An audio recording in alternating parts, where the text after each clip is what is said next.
Imagine being sent to live on an island where society sends its outcasts, a place where people with a feared disease are left to die.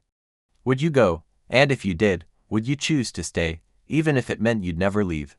This is the incredible true story of a man who did just that, Saint Damien of Molokai. Born Joseph de Voister in Belgium in 1840, he grew up on a farm but felt a calling to something more.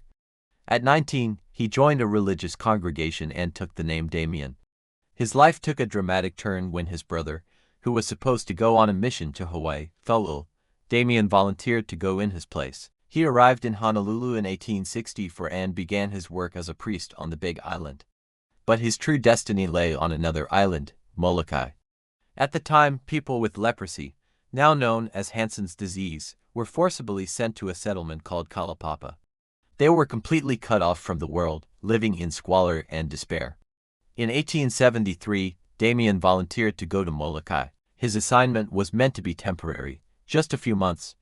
But when he saw the dire conditions, he knew he couldn't leave. He asked to stay permanently.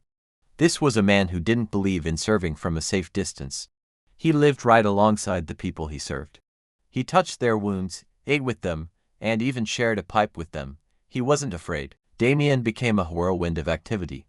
He was more than just a priest, he was a community builder. He organized the residents and, with their help, built proper homes, a school, and an orphanage. He dug graves and made coffins, giving people a dignified burial. He even engineered a system to bring clean water to the settlement.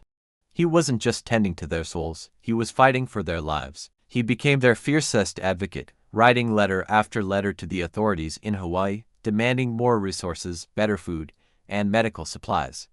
He was their voice, shining a light on their suffering when the world wanted to forget them. And spiritually, he was their rock. He celebrated Mass, heard confessions, and sat with the dying, offering comfort in their final moments. He brought hope to a place that had none. After about a decade of tireless work, the inevitable happened.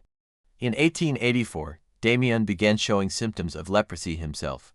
But did he leave? No, he stayed.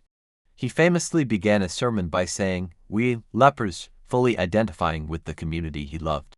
His health declined over the next few years, but he continued his work as long as he could. Damien died on April 15, 1889, at the age of 49. He was buried on Molokai, exactly where he wanted to be. But his story didn't end there. His incredible sacrifice brought worldwide attention to the plight of people with leprosy.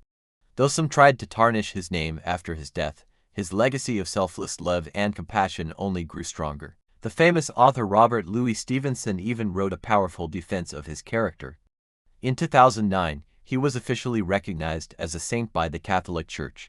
Today, Saint Damien is the patron saint of people with Hansen's disease and, because of his compassionate example, he's also seen as a patron for those with HIV and AIDS. Saint Damien's life is a powerful reminder of what it means to love without limits. He didn't just help the marginalized, he became one of them. He saw the humanity in people everyone else had thrown away and gave them back their dignity. His story challenges us to ask ourselves, who are the forgotten people in our own communities, and how can we show them compassion? Thank you so much for watching. If this story moved you, please give this video a like and subscribe for more stories of incredible lives. We'll see you next time.